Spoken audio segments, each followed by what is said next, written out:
Apenas ha pasado un siglo desde que el Titanic se hundió, pero los científicos dicen que, en solo unas décadas, sus restos podrían desaparecer casi por completo. Mientras tanto, un naufragio griego de madera, con unos 2.400 años de antigüedad, sigue viéndose bastante bien. ¿Será por algún tipo de magia antigua en la construcción de barcos, los materiales, o algo completamente diferente? Bueno, vamos a averiguarlo. En la esquina roja, el infame Titanic.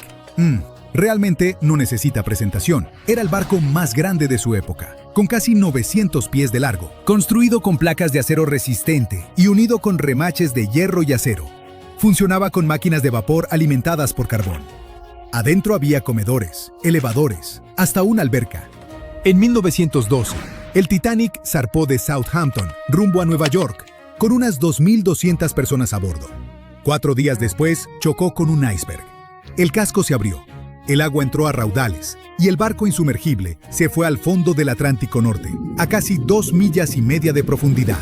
Cuando los exploradores finalmente lo encontraron en 1985, se veía sorprendentemente completo, con 2 grandes piezas casi intactas. Pero el tiempo, la presión y el agua salada lo han ido desgastando desde entonces. Partes como las barandillas se han desmoronado, las cubiertas se han hundido y secciones enteras están empezando a desintegrarse. A este ritmo, los expertos creen que para 2037 la mayor parte de lo que queda podría desaparecer.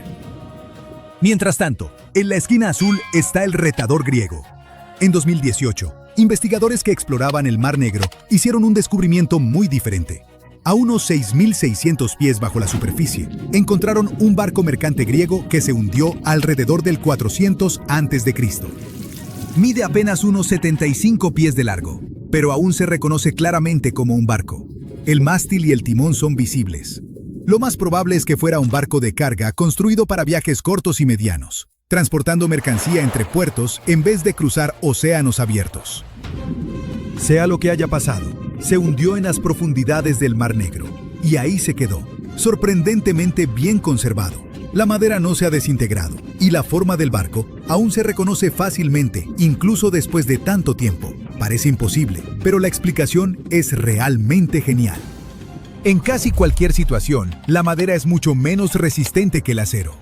El acero es uno de los materiales más resistentes que el ser humano ha creado. Puede soportar presiones enormes y cargas pesadas durante años. Por eso los barcos modernos, los rascacielos y los puentes se construyen con él. La madera es suave, flexible y mucho más débil. Se deteriora bastante rápido, sobre todo cuando se expone a la luz solar, el oxígeno y el agua. Los naufragios de madera están condenados a desintegrarse tarde o temprano.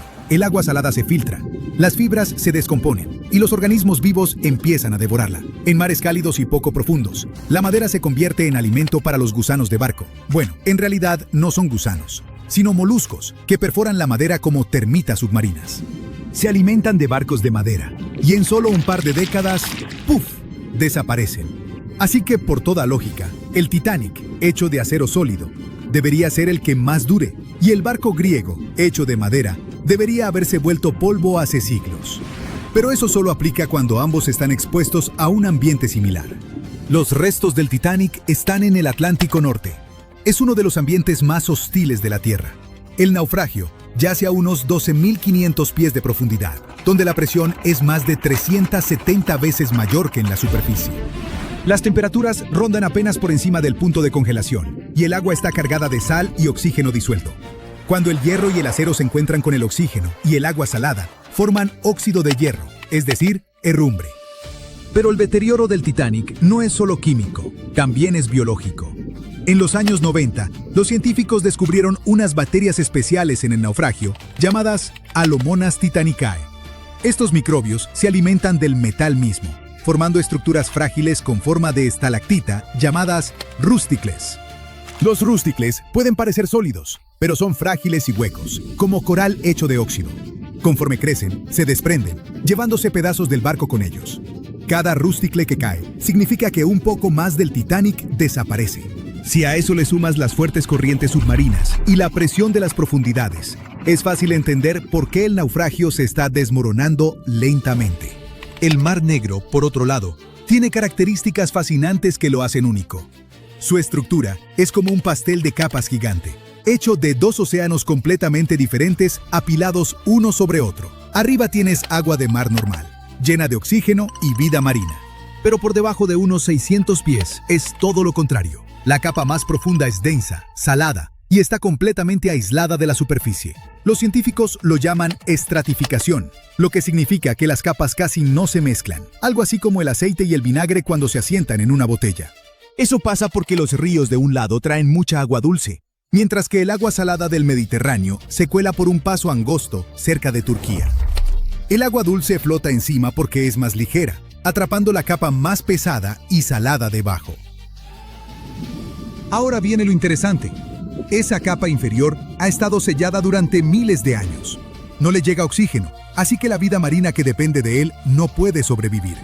En su lugar, está llena de sulfuro de hidrógeno, un gas producido por bacterias que se alimentan de materia orgánica en descomposición. En otras palabras, el ambiente ayuda a conservar los materiales al prevenir la descomposición biológica típica. Sin oxígeno, ni criaturas vivas que se alimenten de madera o metal. Lo que se hunde ahí básicamente queda congelado en el tiempo, por mucho tiempo. Y realmente funciona. Incluso cosas delicadas como cuerdas, cuero y telas han sobrevivido a esas profundidades. Por eso los arqueólogos aman este lugar. Han registrado más de 60 naufragios, griegos, romanos, bizantinos y otomanos. Muchos de ellos notablemente bien conservados. Los constructores de barcos antiguos eran verdaderos artistas.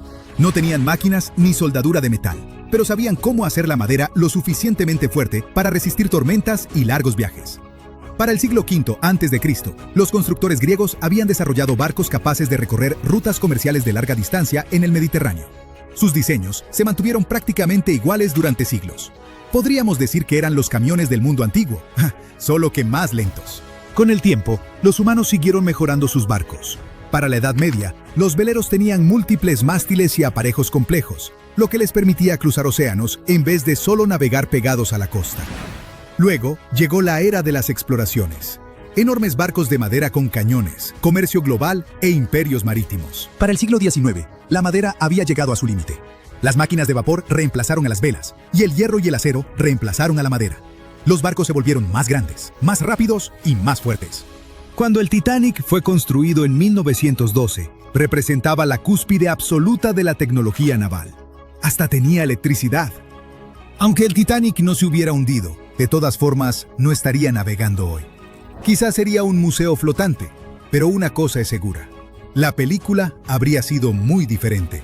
Hoy en día, los científicos trabajan a contrarreloj para preservar ambos tipos de naufragios, los que están congelados en el tiempo y los que se desvanecen rápidamente.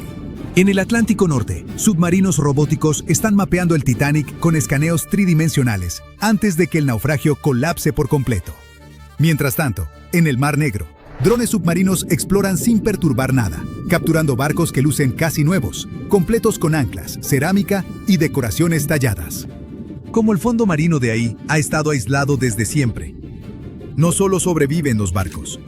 Vasijas antiguas, herramientas e incluso rastros de aldeas siguen enterrados en las oscuras capas de sedimento sin perturbar.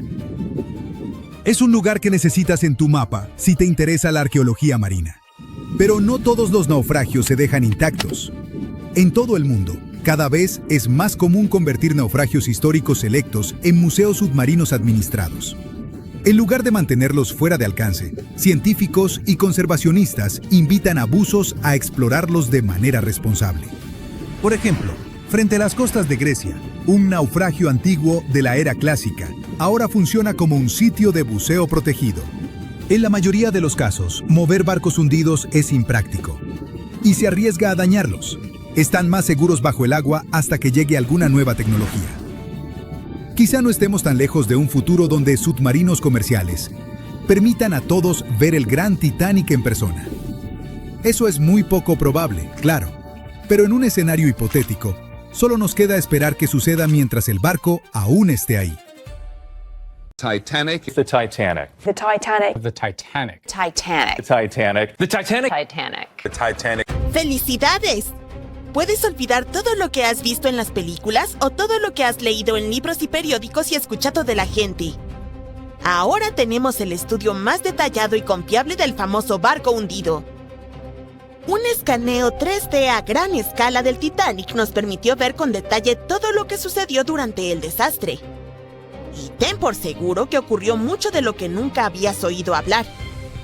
¿Estás listo para los nuevos descubrimientos sobre el Titanic? ¡Vamos! Hay una mínima posibilidad, o una muy grande, como prefieras, de que no haya personas aquí que no hayan escuchado lo que sucedió. Pero por si acaso, aquí está la breve historia de fondo. El 10 de abril de 1912, el gigantesco crucero Titanic zarpó de Southampton, Inglaterra, rumbo a la ciudad de Nueva York. 4 días después, la embarcación chocó con un iceberg y se hundió en las heladas aguas del Atlántico Norte. Fue una de las tragedias más grandes y desastrosas en la historia de los viajes marítimos. Desde entonces, los restos del gigantesco barco han estado reposando bajo una capa de agua helada. Durante décadas, muchas personas desearon sacarlo del fondo, pero nunca lo intentaron por completo. Las historias de los pasajeros, los documentales y los libros nos han brindado una imagen completa de lo que sucedió. Pero el único testigo que puede contarnos sobre esos trágicos acontecimientos es el propio barco. Y algunas personas decidieron preguntarle sobre esa noche. Un grupo de expertos compuesto por oceanógrafos y cineastas recreó una versión virtual de los hechos y la presentó en el documental Titanic, la resurrección digital. Esta es la reconstrucción digital más detallada jamás realizada sobre cómo se hundió el Titanic. Para crearla, los especialistas de la compañía Magellan enviaron robots marinos al fondo del mar, donde se encuentra el barco a una profundidad de 3.800 metros. En un lugar así, todos los objetos experimentan una enorme presión acuática. Para entender mejor cuán grande es, imagina el peso de una mancuerna pesada sobre la yema de tu dedo. Los buceadores experimentados con equipo de buceo estándar solo pueden nadar a profundidades de hasta 39 metros y un poco más. Por lo tanto, es una misión desafiante, casi imposible descender a tal profundidad y realizar investigaciones. Es peligroso para las personas, por eso el equipo de especialistas envió robots allí. Equipados con cámaras para encuestas en aguas profundas, tomaron más de 700,000 fotos y videos en resolución 4K. Estuvieron recolectando datos durante 3 semanas, explorando cada parte del barco. Finalmente, tenían alrededor de 16 terabytes de datos. 1 terabyte equivale a 1000 gigabytes. ¿Es mucho? El juego más grande para PC, Microsoft Flight Simulator, pesa alrededor de medio terabyte. Y tiene mapas de todo el planeta para crear un simulador de vuelo realista. Aún así, este enorme programa pesa 32 veces menos que ese escaneo del Titanic. Imagina cuán detallado resultó ser el modelo del barco y la simulación del desastre. Además, el equipo combinó toda esta información con los planos del barco. Calcularon la velocidad del Titanic esa noche, su dirección, su posición y el ángulo del impacto con el iceberg. Todo esto se cargó en supercomputadoras para crear simulaciones precisas del choque. Después de eso, los especialistas estudiaron los informes de testigos presenciales, les consultaron a historiadores y expertos marítimos y luego presentaron una recreación detallada de la trágica noche. Algunas cosas resultaron ser diferentes de lo que se sabe acerca de ellas. Por ejemplo, el iceberg no hizo un enorme agujero en el casco del barco. Un escaneo de los restos del Titanic mostró que un trozo de hielo había dado un golpe de refilón y creado varios agujeros en el casco. Cada uno de ellos tenía el tamaño de una hoja A4.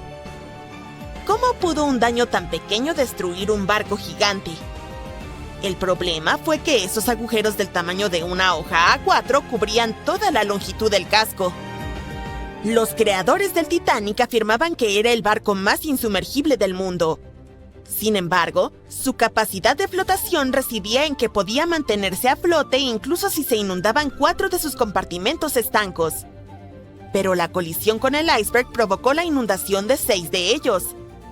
El iceberg tuvo un mero contacto de 6,3 segundos con el barco y aún así logró hundirlo.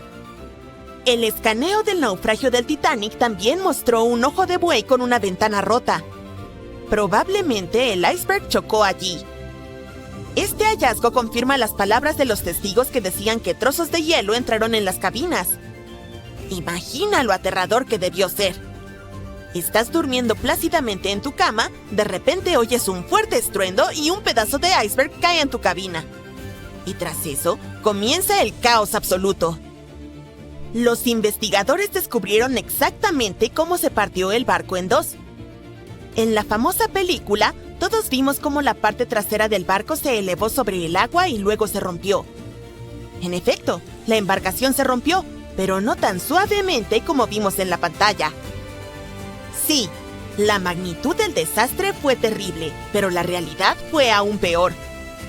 El barco no solo se rompió, se desgarró en dos. Partes de madera y metal del barco, tuberías, trozos del casco, paredes, todo se desgarró y dobló. Las cabinas de primera clase se partieron en dos. Imaginen el chirrido del metal que resonó en esa fría noche. Investigadores compararon otros hechos del Titanic con la película. Uno de ellos fue la historia sobre el primer oficial William Murdoch. En la película, su personaje atacó a los pasajeros que intentaban abordar el bote, pero en realidad, todo sucedió de manera diferente.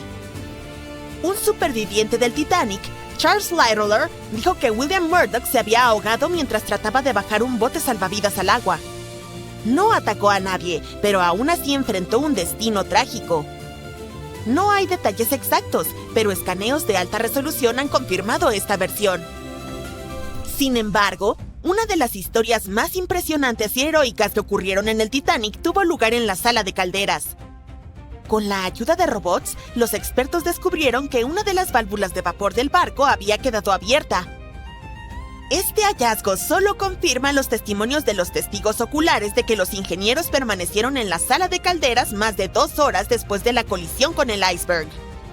Este grupo de valientes mantuvo el suministro eléctrico hasta el final. ¿Por qué lo hicieron? La iluminación adecuada en el Titanic ayudó a que las personas bajaran los botes de forma segura al agua. La energía eléctrica también hizo que el Titanic fuera visible para los barcos distantes. Además, los pasajeros informaron que las luces del barco seguían encendidas incluso cuando estaba sumergido bajo el agua. La valiente hazaña de los ingenieros ayudó a salvar las vidas de cientos de pasajeros. ¿Quién sabe? Tal vez una investigación más profunda del barco nos revele más sobre otras acciones heroicas de los pasajeros y miembros de la tripulación. Acciones que valdrán la pena para hacer una película sobre ellas. Además de estudiar la embarcación, los investigadores también escanearon el lecho marino alrededor del naufragio, donde no solo había partes del Titanic, sino también pertenencias de los pasajeros, incluidas monedas de oro, relojes de bolsillo, peines, zapatos y así sucesivamente, esparcidas. Por cierto, muchos de esos objetos han sido recuperados del fondo y vendidos en varias subastas. También puedes ver algunos artefactos del barco en museos especializados. Uno de esos se llama Titanic Belfast y se encuentra en Irlanda del Norte.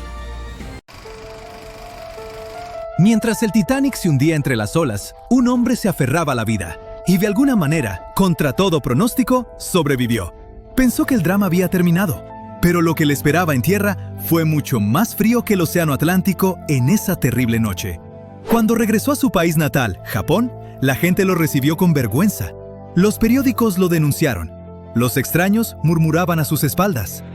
Su único crimen, según ellos, fue que no se hundió con el barco y con los demás pasajeros. Esta es la historia real de Masabumi Hosono, el único japonés en el Titanic que escribió una carta que arroja nueva luz sobre los detalles de la conocida tragedia. El señor Hosono tenía poco más de 40 años cuando emprendió su viaje a bordo del Titanic. Era un funcionario público que trabajó en el extranjero durante 2 años estudiando el sistema ferroviario. Extrañaba mucho a su amada esposa e hijos en casa, así que no podía esperar a que terminara su asignación. Finalmente, en 1912, comenzó su largo viaje de regreso a Japón. Tuvo la oportunidad de viajar con estilo en el prestigioso Titanic, en su viaje inaugural. Llegó a Londres, donde se quedó por un corto tiempo y compró un traje nuevo. Y luego a Southampton. Ahí, tomó su lugar en la segunda clase del Titanic. Como mencionó en sus escritos, quedó impresionado con las grandiosas vistas del Titanic, sus aromas tentadores y su música animada. En ese momento contaba cada amanecer, porque significaba que estaba cada vez más cerca de casa. El 14 de abril, el clima estaba bien, y Hosono despertó a las 7 de la mañana y tuvo un día normal en el barco. Alrededor de las 10 de la noche, casi se quedaba dormido mientras leía, cuando de repente sintió que el barco había golpeado algo. Luego el barco se detuvo por completo. Hosono no le dio importancia y simplemente se fue a dormir. Justo después de la medianoche, un camarero tocó a su puerta. Le dio al pasajero un salvavidas y le dijo que subiera a las estaciones de botes salvavidas. Hosono se vistió rápidamente y corrió a la cubierta, donde vio pasajeros corriendo en todas direcciones. Nadie podía decirle qué había pasado. La tripulación ya había comenzado a lanzar los botes salvavidas en ese momento, pero él no podía pasar. Alguien de la tripulación lo confundió con un pasajero de tercera clase y le dijo que regresara a la parte baja del barco. Cuando finalmente llegó a la cubierta, vio a mujeres y niños subiendo a los botes salvavidas. A diferencia de lo que muestran en la película del Titanic, no fue tan dramático y los pasajeros estaban notablemente tranquilos. Nadie gritaba, muchos de los hombres intentaban subir a los botes salvavidas, pero los marineros no los dejaban. La tripulación enviaba bengalas de auxilio que brillaban de un azul intenso en el cielo nocturno. El señor Hosono evaluó la situación y se preparó para terminar con su vida ese día, sin pánico, para no traer vergüenza al pueblo japonés. El Titanic se inclinaba a un ángulo de 45 grados cuando uno de los oficiales gritó que había espacio para 2 personas más. Un hombre saltó inmediatamente. Hosono sabía que si no hacía lo mismo, nunca volvería a ver a su amada familia. Así que saltó dentro del bote salvavidas. Y como estaba oscuro y pasaban tantas cosas, el encargado no notó que 2 hombres se habían unido a ellos. Mientras se alejaban remando del barco, vieron a muchos pasajeros todavía en la cubierta. Gritaban pidiendo ayuda. Para entonces, el Titanic se inclinaba a unos 60 grados. Después de un rato, escucharon 3 o 4 estruendos fuertes, y el barco desapareció bajo el agua completamente con un ruido extraño. Él no mencionó que se partió a la mitad como muestran en la película. Hosono y un pasajero armenio eran los únicos hombres en el bote salvavidas. Las mujeres lloraban por sus esposos que se hundieron con el Titanic. En ese momento, nuestro héroe se dio cuenta de que la gente lo culparía por haber escapado, y eso lo entristeció mucho. Iban a la deriva, y las olas se hacían cada vez más altas. Las voces humanas que venían del agua suplicando ayuda desaparecieron. Los afortunados en los botes salvavidas ahora temían que tampoco sobrevivirían, ya que pronto tendrían hambre y frío. Solo alrededor de las 3:30 de la mañana vieron un barco a lo lejos. Media hora después, el barco llamado Carpathia los alcanzó. El bote en el que estaba Hosono fue el último en ser rescatado. El Carpathia salvó a más de 700 personas del Titanic, así que estaba completamente lleno. Cuando el Carpathia comenzó a alejarse, Hosono vio muchos icebergs y temió que hubiera otra colisión. Les dieron comida y café, y cuando sintió que finalmente estaba a salvo, comenzó a preocuparse por las cosas que tuvo que dejar en el Titanic. Sus monedas extranjeras, relojes, ropa occidental nueva y especialmente sus notas de trabajo y diario. Pero todavía tenía medio fajo de papelería con el membrete del Titanic en los bolsillos de su abrigo, en el cual había comenzado a escribir una carta a su esposa en inglés. Ahora usó ese papel para describir todo lo que le había pasado, esta vez en japonés. Este diario se convirtió en el único documento conocido que existe en papelería del Titanic. Hubo un pase de lista para los sobrevivientes y recolección de datos personales en el barco, y todos recibieron etiquetas con sus nombres. Cuando llegaron a Nueva York, Hosono fue a las oficinas de una compañía japonesa para pedir a sus amigos que lo ayudaran a regresar a casa lo antes posible. Luego, viajó a San Francisco y partió hacia Japón en barco desde ahí. En ese momento, su historia no atrajo mucha atención. Un periódico estadounidense solo lo llamó el chico japonés afortunado, y eso fue todo. Cuando finalmente regresó a Tokio, varias revistas y periódicos entrevistaron a nuestro héroe, y uno de ellos publicó una foto de él y su familia. Y ahí fue cuando comenzó el verdadero drama. La prensa japonesa lo describió como un cobarde. Extraños le enviaban cartas nada amigables. Incluso perdió su trabajo, aunque después lo recuperaría gracias a sus valiosas calificaciones. Los medios lo instaban a quitarse la vida al estilo samurái, y algunos incluso dicen que los libros de texto lo mencionaban como ejemplo de cómo ser deshonroso. Todo esto porque la gente pensaba que había empujado egoístamente a mujeres y niños para subir al bote salvavidas. Decían que había avergonzado a Japón, aunque la idea de mujeres y niños primero no era parte del código samurái. llegó a Japón desde Occidente y se convirtió en uno de sus valores apenas a mediados del siglo XIX. En Estados Unidos, un escritor que describió el desastre en detalle llamó al señor Hosono un polizón a bordo del bote salvavidas número 10. El tripulante a cargo de ese bote les dijo a las autoridades estadounidenses que Hosono y el segundo hombre se habían disfrazado de mujeres para colarse en ese bote. Afortunadamente, esta falsa acusación nunca llegó a Japón. Hosono tuvo que vivir con el estigma de haber sobrevivido por el resto de su vida. Trató de evitar al público y no dejaba que los miembros de su familia mencionaran jamás al Titanic en su casa. Falleció a los 68 años, en 1939, y aún entonces estaba seguro de que era una desgracia para su propia familia y para todo su país. La gente avergonzaría a sus familiares durante décadas, incluso después de su muerte. Así que su diario escrito a mano sobre lo que le sucedió esa horrible noche de abril permaneció guardado en su cajón, bien escondido hasta 1997. Ese año, su familia finalmente decidió publicarlo. Una vez que salió, un investigador estadounidense y experto en el Titanic escribió que el diario en realidad contradecía otras historias de esa noche. Aparentemente, alguien confundió a Hosono con otro hombre que estaba en un bote salvavidas diferente. Decían que él había actuado deshonrosamente. Hosono remaba tan fuerte como podía para salvar a sus compañeros pasajeros. Y no estaba simplemente sentado ahí como polizón ni fingiendo ser mujer. Ese descubrimiento finalmente restauró su honor. El diario que el señor Hosono escribió en papelería del Titanic sigue siendo uno de los relatos más detallados de lo que le sucedió a los pasajeros que escaparon del barco que se hundía contra todo pronóstico.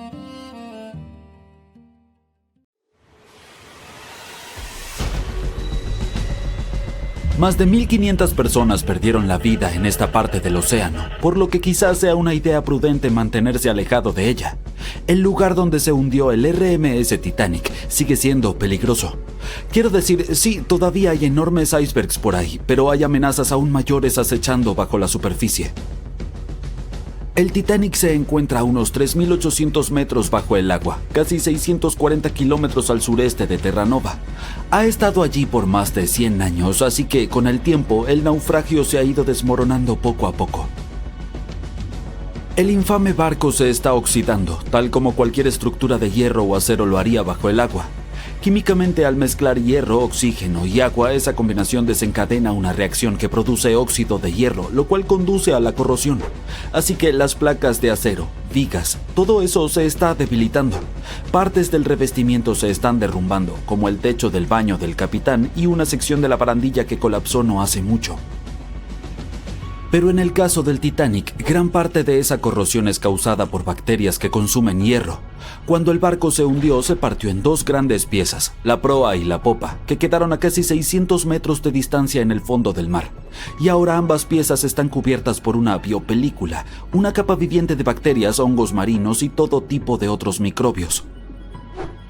Con el tiempo, los microbios que se alimentan del hierro del barco han creado estas cosas llamadas rustículos y en realidad están acelerando la descomposición del naufragio. Los científicos dicen que la popa se está deteriorando mucho más rápido que la proa, principalmente porque sufrió más daño cuando el barco se hundió.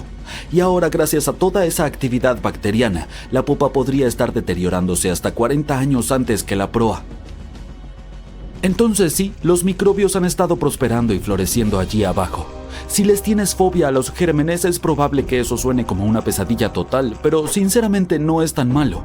Para empezar, ni siquiera se ven asquerosos. Estas rustículas en realidad lucen bastante geniales, como cristales de hielo o pequeños diamantes adheridos al naufragio. Y no te preocupes, no estás en peligro, mientras mantengas una distancia segura de los restos, sin contacto directo y definitivamente no te pongas a hurgar dentro. No hay riesgo real. Hablando de acercarse peligrosamente, tenemos que mencionar el desastre del sumergible Titán.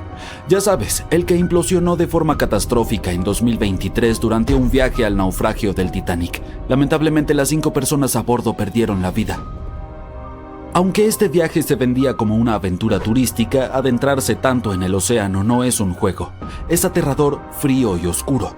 La luz solar es absorbida por el agua y no puede llegar mucho más allá de unos 1000 metros bajo la superficie. Más allá de ese punto, el océano está en total oscuridad, todo el tiempo. El Titanic yace en una región conocida como Zona de Medianoche, precisamente por esta razón. Las pocas personas valientes que han visitado los restos dicen que el descenso dura más de 2 horas a través de una oscuridad total. Luego de repente el fondo del océano aparece a la vista iluminado por las luces del sumergible. El segundo gran desafío es encontrar verdaderamente el naufragio. A esa profundidad, navegar no es tarea fácil. Cuando llegas al fondo realmente no sabes con exactitud dónde te encuentras. Es como si estuvieras tanteando en la oscuridad sabiendo que el Titanic está en algún lugar por ahí, pero no puedes verlo. Sin embargo, los mapas detallados del sitio del Titanic, elaborados a partir de décadas de escaneos de alta resolución, realmente son de gran ayuda. A medida que el naufragio comienza a hacerse visible, pueden usar esos mapas para mantenerse en el camino correcto. Además, el sonar y los sensores le permiten a la tripulación detectar características y objetos, incluso si están muy fuera del reducido haz de luz del submarino. Por ejemplo, el sumergible Titán tenía un sensor llamado registro de velocidad Doppler. Este emite ondas sonoras para medir qué tan rápido se mueve el sumergible y a qué profundidad se encuentra basándose en su distancia desde el fondo del océano. Sin embargo, pasajeros de viajes anteriores al Titanic en este sumergible han comentado lo difícil que es orientarse una vez que llegan al fondo del océano. Y no podemos olvidar la presión. Cuanto más profundo te adentras en el océano, más presión ejerce el agua sobre todo. Y la presión es increíblemente alta en el lugar del naufragio del Titanic. Para ponerlo en perspectiva, es unas 200 veces la presión dentro de una llanta de automóvil. Por eso los sumergibles necesitan paredes súper gruesas para soportarla. Así que sí, el agua alrededor del Titanic tiene microbios espeluznantes, una oscuridad total y una presión increíble. Pero hay algo más que sucede allá abajo y son las corrientes impredecibles. Estás familiarizado con ellas. Quiero decir, cuando nadas en el mar, normalmente puedes sentir las corrientes tirándote de un lado a otro. Sin embargo, el océano profundo tiene su propio conjunto de corrientes submarinas. No son tan fuertes como las que sientes en la superficie, pero aún pueden mover enormes cantidades de agua. Estas pueden ser causadas por factores como el viento, diferencias en la temperatura del agua y en la salinidad, o incluso por extrañas tormentas en el fondo del océano llamadas bentónicas. Estas pueden volverse intensas y revolver el lecho marino. Como mencioné anteriormente, el naufragio del Titanic está en 2 grandes piezas, el frente y la parte trasera, y los investigadores han estado examinando el lecho marino de la zona circundante. Una parte del naufragio está cerca de esta fría corriente submarina llamada corriente límite occidental. Fluye hacia el sur y mueve lodo y arena a lo largo del lecho oceánico, lo que crea ondulaciones y patrones que muestran cuán fuerte o débil es la corriente. La mayoría de las veces las corrientes allí no son muy fuertes. Incluso encontraron ondulaciones de arena cerca de donde aterrizó todo el escombro del Titanic, como muebles, carbón y simplemente cosas al azar del barco, y esas ondulaciones muestran una corriente que fluye de este a oeste. Pero dentro del sitio principal del naufragio, la situación se pone un poco más complicada. El agua fluye más de noroeste a suroeste, probablemente porque todos los enormes pedazos del barco están alterando el flujo. Alrededor del lado sur de la proa del Titanic, las corrientes también se vuelven impredecibles. Siguen cambiando de dirección, del noreste al noroeste e incluso al suroeste. Es como si el océano estuviera haciendo lo que le da la gana allá abajo. Los expertos creen que, con el tiempo, toda esta agua que se desplaza va a enterrar lentamente al Titanic bajo capas de lodo y arena. Poco a poco, el naufragio podría simplemente desvanecerse y desaparecer bajo el fondo del océano. Bien, ahora es momento de abordar el tema evidente aquí, los icebergs. Sí, todavía son un problema para los barcos hoy en día. En 2023, alrededor de 380 icebergs flotaron hacia las rutas marítimas concurridas entre América del Norte y Europa. Eso es un problema. Verás, cuanto más grande es el iceberg, más fácil es de detectar y evitar. Sin embargo, los hielos más pequeños son mucho más difíciles de detectar, aunque no son menos peligrosos. Y eso se debe a que la parte más riesgosa está bajo el agua, donde nadie puede verla. Piensa en el iceberg que hundió al Titanic. Los pasajeros vieron unos 30 metros de él sobre el agua, pero se cree que eso es solo alrededor del 16% de su tamaño total. Los expertos dicen que el resto, oculto bajo las olas y mucho más grande de lo que se ve, podría extenderse varios cientos de pies hacia abajo. La buena noticia es que, a diferencia de los tiempos del Titanic, ahora tenemos más tecnología para detectar icebergs con anticipación. Los barcos modernos cuentan con radares e imágenes satelitales que pueden identificar amenazas heladas escondidas en la oscuridad. Algunas embarcaciones incluso utilizan sonar e imágenes térmicas para ver a través de la niebla, ayudando a la tripulación a detectar icebergs sobre la superficie. El GPS y el AIS eligen rutas más seguras. Y los centros de monitoreo alrededor del mundo envían alertas en tiempo real, como si tuvieras un asistente personal para detectar icebergs. Así que sí, es una mejora considerable en comparación a depender solo de binoculares. No tendrás que preocuparte por los icebergs en tus próximas vacaciones en crucero, incluso si pasa por la ruta del Titanic. El accidente del vuelo 447 de Air France a menudo se llama el Titanic de los cielos. Estas dos tragedias ocurrieron con casi un siglo de diferencia, pero tienen algunas similitudes escalofriantes. En ambos casos se perdieron cientos de vidas. Además, el hielo fue uno de los culpables de las terribles tragedias. Y así como el Titanic se hundió en su primer viaje a través del Atlántico, el vuelo 447 enfrentó un desastre volando sobre ese mismo océano. Era el 31 de mayo de 2009. El vuelo 447 despegó de Río de Janeiro con rumbo a París, llevando a bordo a 228 personas entre pasajeros y tripulantes. Estaba programado que el vuelo durara unas 10 horas y 3 pilotos se turnaban para controlar el avión. Todo parecía ir sin contratiempos durante unas 3 horas hasta que el avión se aproximó a la región del Atlántico conocida por su clima impredecible y hostil. Alrededor de las 2 de la mañana UTC, las cosas comenzaron a ponerse difíciles. El avión atravesó una turbulencia muy fuerte que rápidamente empeoró. Pero eso no fue lo más grave. Empezaron a formarse cristales de hielo en los tubos pitot y esos pequeños dispositivos son cruciales para medir la velocidad del aire. Cuando se bloquearon, el piloto automático se desactivó.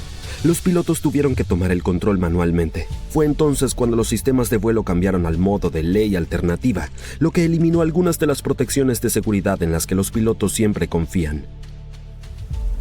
Fue el momento en que las cosas se salieron de control. El primer oficial Bonin, quien estaba al mando en ese momento, entró en pánico durante la turbulencia y elevó la nariz del avión. Lamentablemente, no era lo que se debía hacer en esa situación. El cambio repentino hizo que el avión perdiera velocidad de manera alarmante y activara una advertencia de pérdida. Inexplicablemente, en lugar de bajar la nariz para recuperar velocidad, Bonin siguió subiendo. Esto hizo que el avión ascendiera empinadamente hasta los 11.600 metros. Era mucho más alto de lo que debía estar. En un instante, la máquina entró en su caída fatal.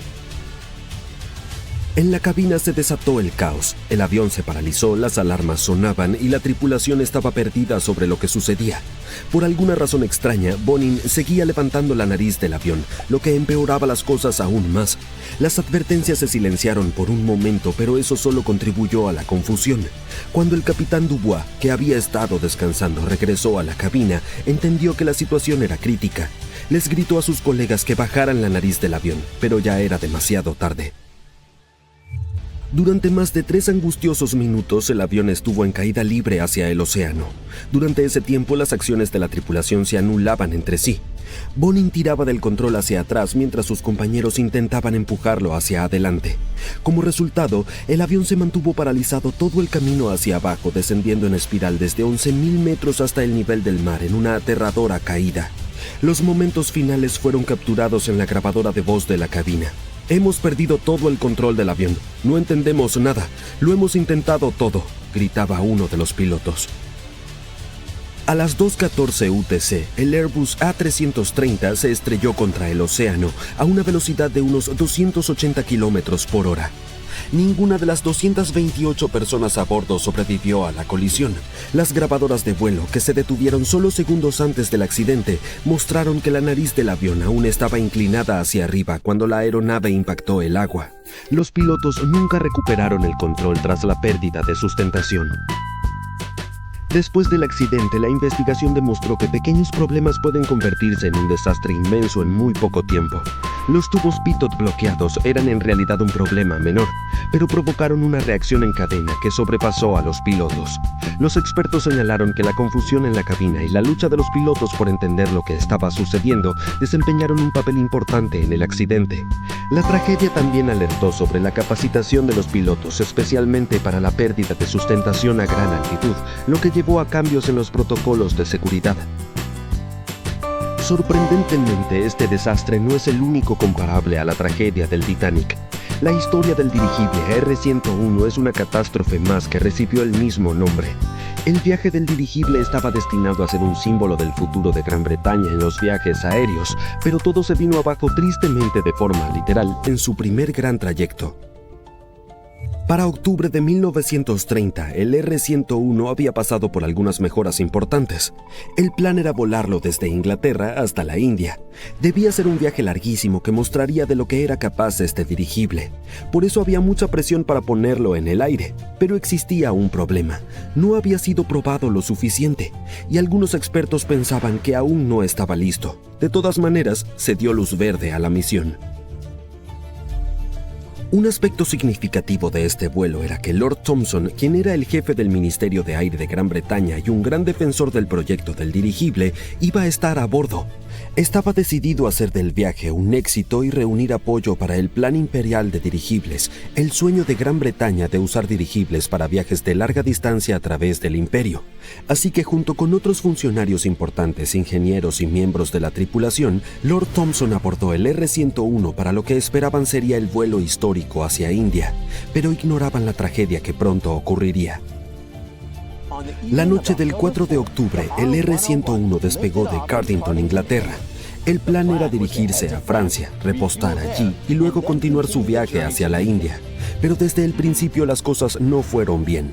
El clima era malo, con lluvia y fuertes vientos, lo que hacía que el enorme dirigible fuera difícil de controlar. Además, ya tenían algunos problemas técnicos que no estaban resueltos por completo.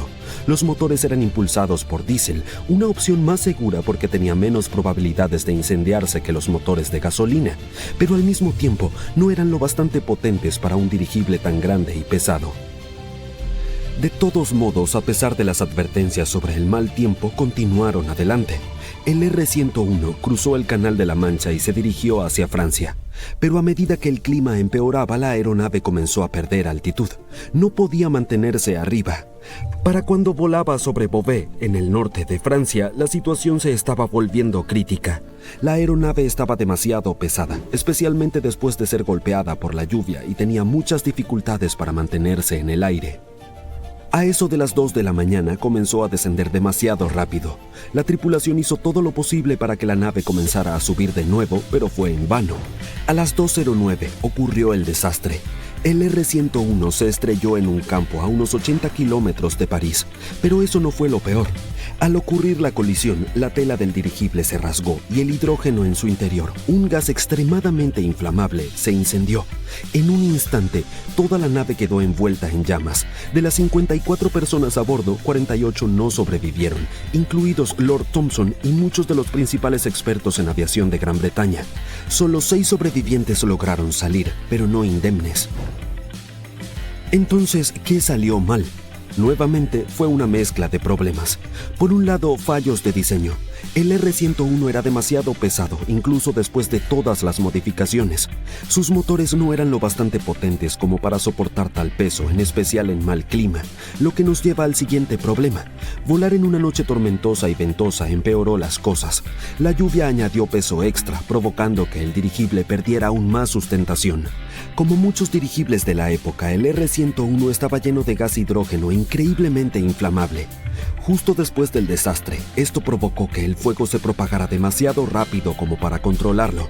Finalmente, hubo muchas personas que pensaron que el R-101 no estaba listo para un viaje tan exigente, pero cierta presión adelantó el vuelo a pesar de sus numerosos problemas técnicos. El accidente del R-101 marcó el fin de la era de los dirigibles en Gran Bretaña. El plan imperial de dirigibles fue cancelado tras la tragedia y las autoridades británicas decidieron abandonar los dirigibles por completo.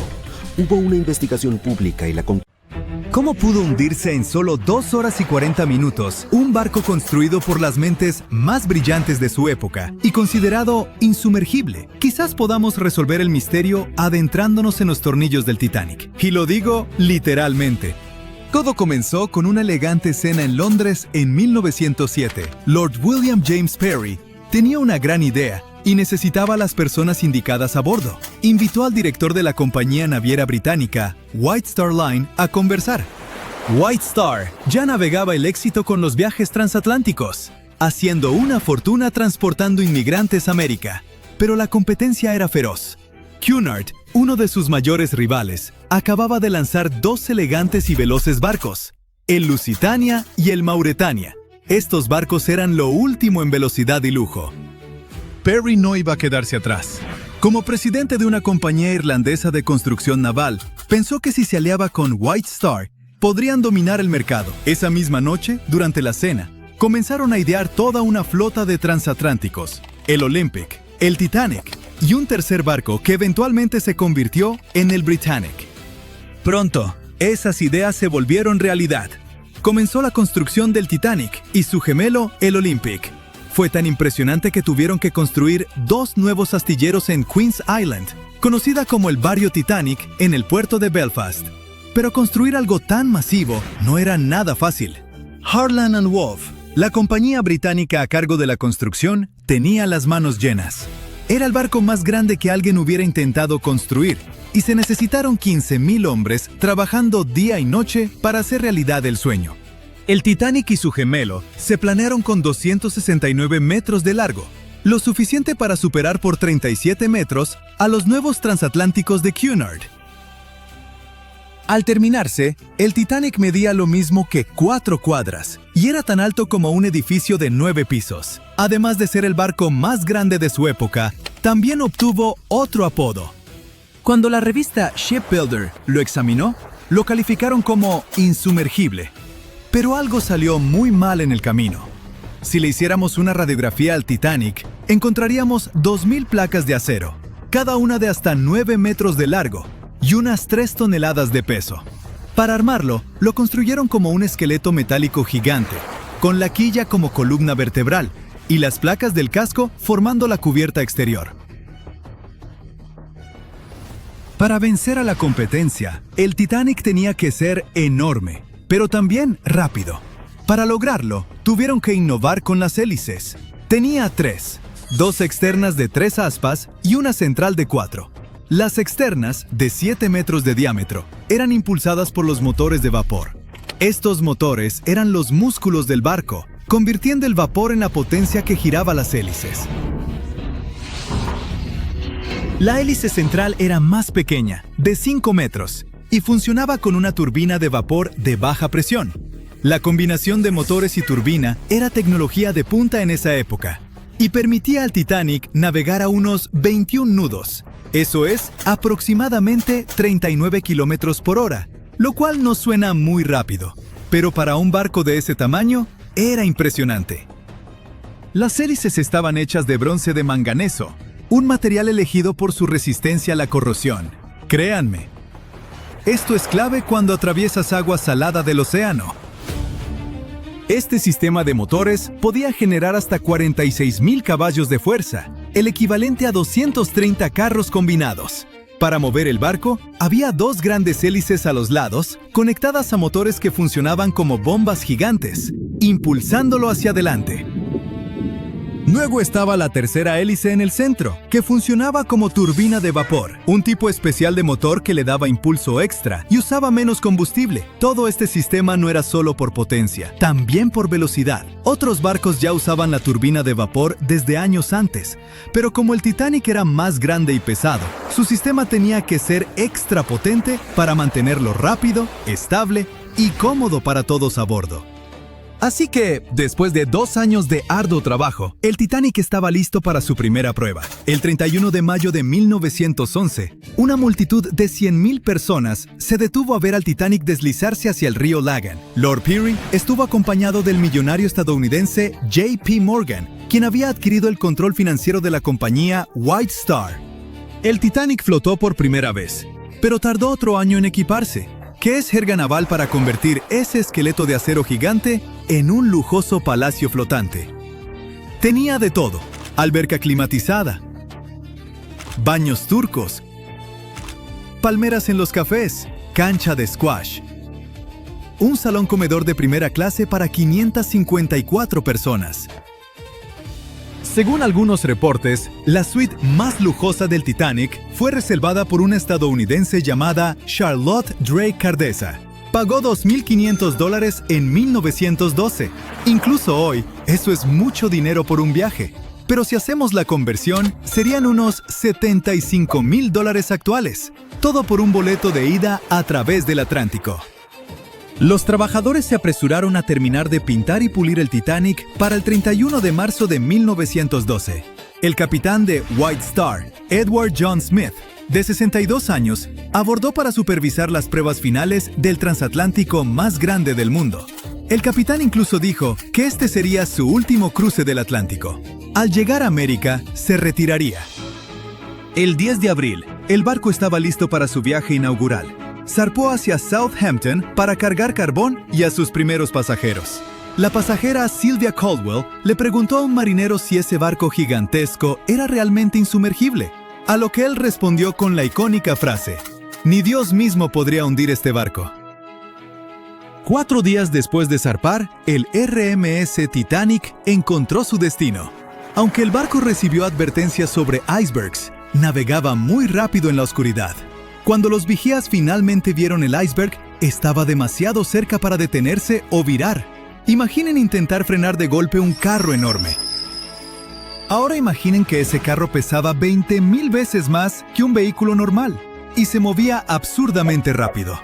Cuando el Titanic intentó esquivarlo, terminó raspando el iceberg por un costado.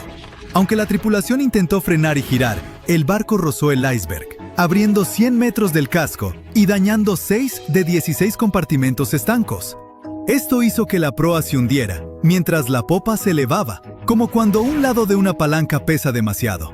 En un ángulo pronunciado, el barco comenzó a partirse por la mitad, y así fue como finalmente se hundió. Pero, ¿por qué el casco y los remaches se rompieron tan fácilmente? Una expedición en 1991 descubrió piezas del casco del Titanic y encontró que el acero usado era extremadamente frágil, especialmente en temperaturas bajo cero como las de esa noche. El acero no se dobló ni cedió bajo presión. Se rompió como vidrio, empeorando mucho el impacto. Los análisis químicos revelaron que el acero tenía altos niveles de azufre, lo que lo debilitaba. Este tipo de acero frágil, combinado con la alta velocidad y las temperaturas bajo cero, fue una receta para el desastre. Bueno, había fallas en los materiales, pero el diseño del barco también tenía serios problemas.